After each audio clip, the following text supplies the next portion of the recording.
Hi hello friends, welcome to ನಂದು cooking channel. ನಾನಿವತ್ತು ದೇವರ ನೈವೇದ್ಯಕ್ಕೆ ಬಾಳೆಹಣ್ಣಿನ ಶೇಖರಣೆ ಅಥವಾ ಹಣ್ಣುತುಪ್ಪ ಹೇಗೆ ಮಾಡೋದು ಅಂತ ತೋರಿಸ್ತಾ ಇದ್ದೀನಿ. ಇದು ಕೇವಲ 5 ನಿಮಿಷದಲ್ಲೆಲ್ಲ ಆಗಿಬಿಡುತ್ತೆ. ಅರ್ಜೆಂಟಾಗಿ ನೀವೇನಾದ್ರು ದೇವರಿಗೆ ಪ್ರಸಾದ ಮಾಡಬೇಕು ಅಂದರೆ ಈ ಥರ ಮಾಡಿ. ಹಾಗಿದ್ರೆ ಹೇಗೆ ಮಾಡೋದು ಅಂತ ನೋಡ್ಕೊಂಡು ಬರೋಣ ಬನ್ನಿ. ಮೊದಲು ನಾನಿಲ್ಲಿ 2 ಬಾಳೆಹಣ್ಣನ್ನು ತೊಗೊಂಡಿದ್ದೀನಿ. ಅದನ್ನು ಸಣ್ಣದಾಗಿ ಕಟ್ ಮಾಡಿ ಇಟ್ಕೊಳ್ಳೋಣ ಬನ್ನಿ. ನಿಮಗೆ ಯಾವ ಥರ ಬೇಕು ನೋಡಿ ಆ ಥರ ಕಟ್ ಮಾಡ್ಕೋಬೋದು. ನಾನಿಲ್ಲಿ ಈ ಥರ ಕಟ್ ಮಾಡ್ಕೊತಾ ಇದ್ದೀನಿ.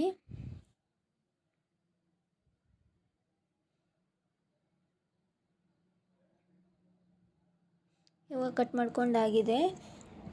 ನಾನು ಈ ಥರ ಕಟ್ ಮಾಡ್ಕೊಂಡಿನಿ. ಇವಾಗ ಒಂದು ಬೌಲ್ ತಗೊಳ್ಳಿ. ಅದಕ್ಕೆ ಹಾಲನ್ನು ಸ್ವಲ್ಪ ಬಿಸಿ ಮಾಡಿ ಹಾಕ್ಕೊಳ್ಳಿ. ಜಾಸ್ತಿ ಏನು ಬಿಸಿ ಮಾಡೋ ಅವಶ್ಯಕತೆ ಇಲ್ಲ, ಸ್ವಲ್ಪ ಬಿಸಿ ಮಾಡಿ ಹಾಕ್ಕೊಳ್ಳಿ. ನಾನು ಒಂದು ಅರ್ಧ ಕಪ್ಪಷ್ಟು ಹಾಲನ್ನು ತೊಗೊಂಡಿದ್ದೀನಿ. ಇವಾಗ ಇದಕ್ಕೆ ಒಂದು 3 ಸ್ಪೂನ್ ಸಕ್ಕರೆ ಹಾಕ್ಕೊತಾ ಇದ್ದೀನಿ. ನೀವು ಸ್ವೀಟ್ ಜಾಸ್ತಿ ಬೇಕಂದರೆ ಜಾಸ್ತಿ ಕೂಡ ಹಾಕ್ಕೊಳ್ಳಿ, ಕಡಿಮೆ ಬೇಕಂದರೆ ಕಡಿಮೆ ಹಾಕ್ಕೊಳ್ಳಿ. ಈ ಹಾಲನ್ನು ಯಾಕೆ ಸ್ವಲ್ಪ ಬಿಸಿ ಮಾಡಬೇಕಂದ್ರೆ ಸಕ್ಕರೆ ಸ್ವಲ್ಪ ಬೇಗ ಕರಗುತ್ತೆ ಅಂತ ಅಷ್ಟೇ. ಇವಾಗ ಒಂದು ಏಲಕ್ಕಿನ ಕುಟ್ಟಿ ಪುಡಿ ಮಾಡಿ ಹಾಕ್ಕೊತಾ ಇದ್ದೀನಿ. ಇದು ಒಳ್ಳೆ ಟೇಸ್ಟ್ ಕೊಡುತ್ತೆ.